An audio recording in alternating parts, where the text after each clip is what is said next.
Hey there. With today's unproduced video, I'd like to make a very basic and very, very important point. US war with Iran is still very, very possible. That's right. The United States could very easily, today, tomorrow, this year, next year, fall into yet another trillion-dollar war in the Middle East. And this would be probably the largest and most damaging of those wars.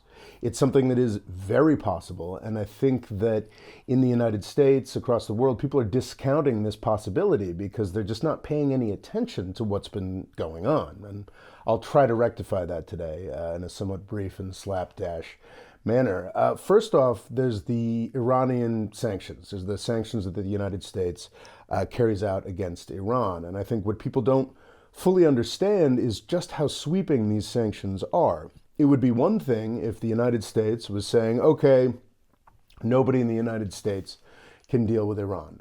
That would be debatably a good or bad policy. I don't know.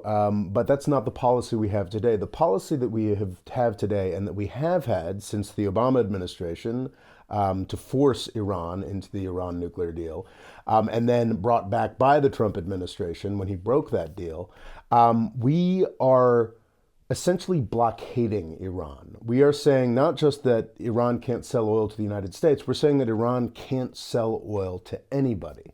Now, of course, Iran is a very large place. There's an extensive black market. China is certainly buying a lot of Iranian oil. But what we're doing, in effect, is a blockade. We are saying that it's a blockade or an embargo. It's traditionally an act of war. It is economic warfare, saying quite simply that Iran is not allowed to have an economy. That's the standard policy of the United States, has been since Trump destroyed the Iran nuclear deal, the JCPOA, in 2018. This is somewhat obscured by the idea that Biden has done something different. And Biden wants something different. Biden campaigned on something different. Biden campaigned on getting back into the Iran nuclear deal. But now, a year and a half, rampaging towards 2 years, halfway through his presidency, Joe Biden has not done anything to move us in that direction. There have been talks, there's been conversations, there's been this, that, and the other thing. But the status quo, the Trump status quo, has continued. We are continuing to strangle the Iranian economy. You listen to Fox News, you listen to Republican senators or other, defense industry lobbyists in Washington, D.C. They'll tell you that, oh gosh, Biden's so easy on Iran. That's quite simply nonsense. There has been no letting up of the maximum pressure strategy. It's not quite as bad as it was back in 2020 when Donald Trump murdered probably, one of the most powerful people in Iranian politics, General Qasem Soleimani. An assassination with no declaration of war, just absolute insanity. We're not quite at that pitch, but Iran can see that the U.S.'s policy is in accordance with that Trumpian approach. That's something that Iran is struggling against right now. And honestly, with heroic restraint, keeping itself back from responding to. It's also worth mentioning, as U.S. press rarely does, we'll always mention it when it happens very quickly, but nobody will actually talk about it on cable news or make any kind of, Twitter fracas or brouhaha about it. But Israel is regularly assassinating Iranian soldiers, Iranian civilians in Iran. Just regularly. That's just something that they do. Israel was kind of pissed off, I think, that Iran, after Trump took us out of the Iran nuclear deal, Iran continued to comply scrupulously with the Iran nuclear deal, not doing any enrichment, not doing anything, just very carefully staying within the strictures of the Iran nuclear deal, had no really almost no nuclear program, certainly no nuclear program outside of what the JCPOA and the IAEA allowed. So Israel assassinated not an active scientist, actually a retired scientist, a retired nuclear scientist, assassinated this retired civilian scientist in I believe, was it Tehran or was it elsewhere in Iran? Israel assassinated this guy. And at that point, the Iranian parliament, out of basic self-respect, felt that it was forced to get back into enrichment. So that was a pretty egregious thing that I believe happened in 2019. Don't quote me on that. But this assassination, these bombings, these terrorist attacks on Iranian infrastructure, not just nuclear infrastructure, though that's not okay, but also just energy infrastructure in Iran. These things continue and they are barely denied by Israel. So we are constantly attacking Iran. We have physically through our proxies, through Israel, we have committed what is recognized by pretty much everybody up until 2012 or so as an act of war against Iran by blockading their ports, essentially, not physically, though sometimes physically, but through financial and sanctions means. It is an act of war against Iran. We are constantly treated. This is what U.S. policy towards Iran is, and it is only heroic restraint on the part of Iran thus far that has kept this from sparking up into a wider war. Now, that's not to say that Iran isn't taking the actions against the United States and Israel. They absolutely are, but they're constantly measuring this.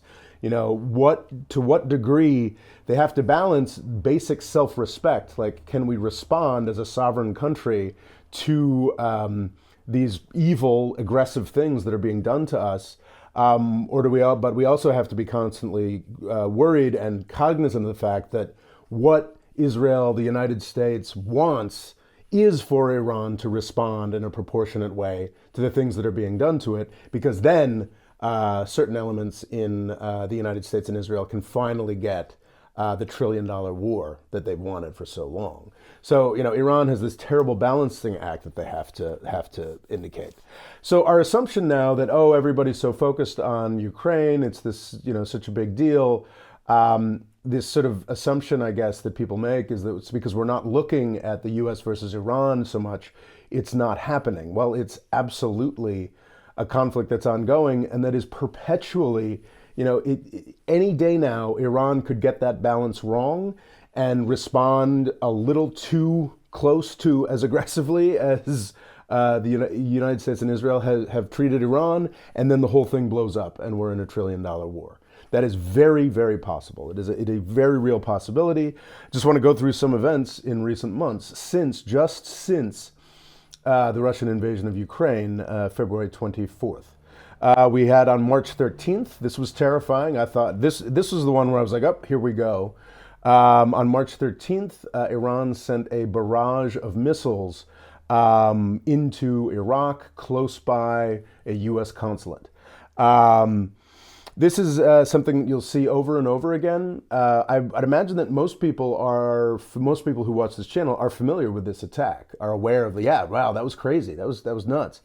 And what happens is in the U.S. media, these things are reported when Iran does things that look aggressive, that is aggressive, things that are aggressive or look crazy. They will emphasize the attack, the thing that Iran does, and then eventually, as the justifications come out, the reasons why this attack was made, you'll get one sort of article and then we'll never hear about it again. The reason we never heard about this really quite shocking missile barrage against, in Iraq, close to a U.S. consulate, was because it became very clear that this was actually a direct response to Israeli actions assassinating some Iranian officers present in Syria, a close ally of Iran. So it'd be like, Russia assassinating some U.S. NATO officers in Germany. That's essentially what Israel did there. So we see this over and over and over again. And what's frustrating is what sticks in people's minds is the aggressive thing that Iran does in response to U.S. or Israeli action that is always downplayed and often forgotten entirely. You can write whole books. I've purchased and read whole books that talk about these really destabilizing, horrific things that Iran is doing. And you can make it look really bad if you completely omit the things that Iran was responding to. So yeah, this March 13th missile attack on Iraq, close to the U.S. consulate, was a direct response to an Israeli assassination of Iranian soldiers in Syria. So when that became clear, we just stopped hearing about it in the U.S. press.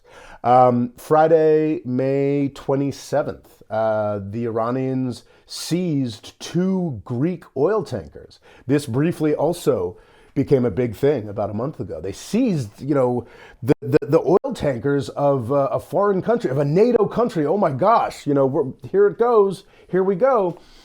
And then it became clear that they seized these Greece tankers in response to Greece seizing an Iranian oil tanker and giving the oil in the tanker to the United States to use for its own purposes.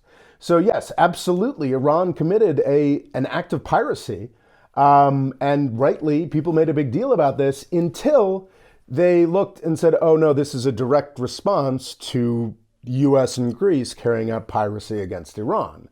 Legal under the guise of legality of the U.S. world legal system, which is dedicated towards continuing a constant 4-year state of war, of economic embargo and blockade against Iran.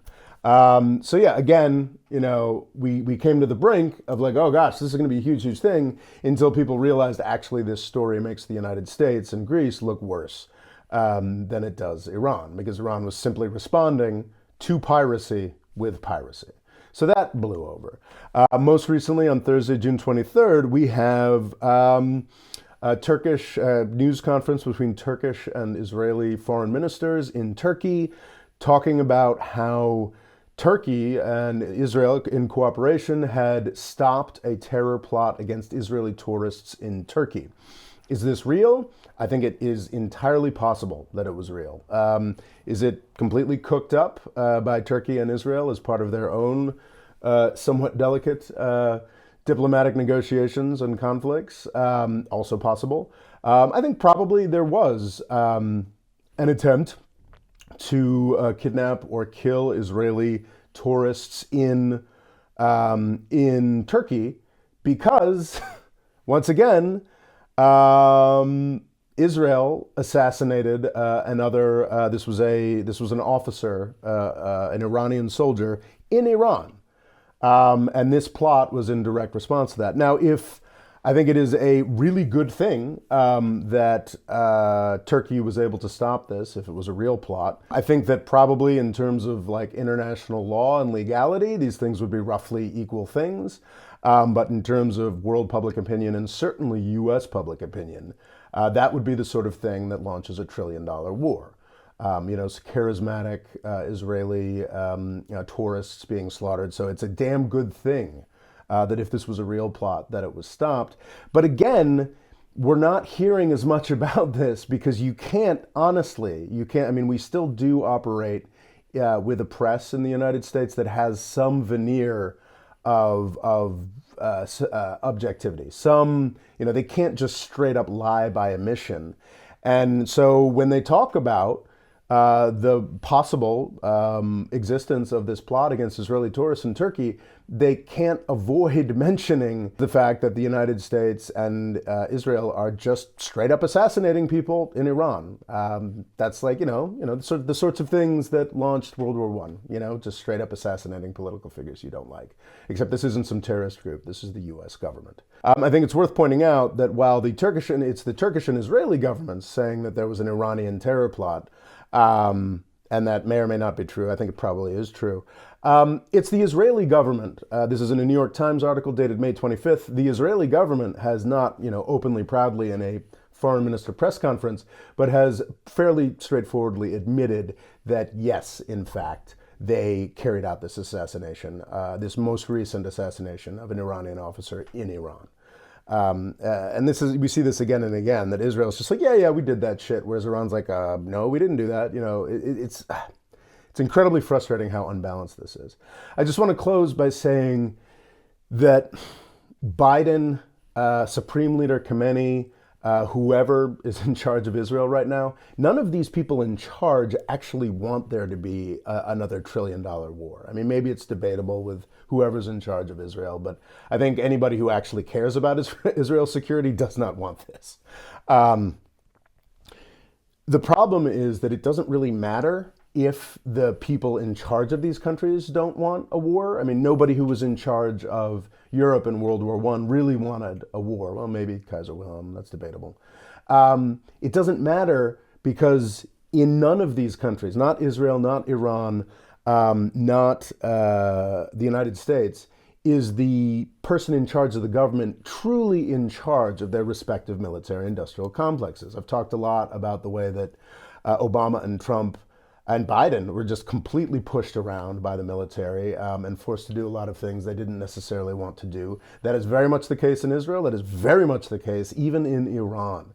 So we're just perpetually on the precipice here. And I can't even begin to tell you how bad this would be for the Ukrainian cause, for peace on earth, for the probably million more Iraqis and Syrians that would be killed by a war between the United States and Iran. U.S. war with Iran remains very possible, and we should not forget that. It's a horrifying prospect and a real possibility. Sorry I didn't manage produced video, but I did manage produced videos the last 3 weeks in a row. And it's been a while since that has happened. So anyway, thank you so much for showing up, and happy 4th of July for those who celebrate. I certainly do. Yeah, thanks. Please watch, like, subscribe. Let me know what you think in the comments. Thank you.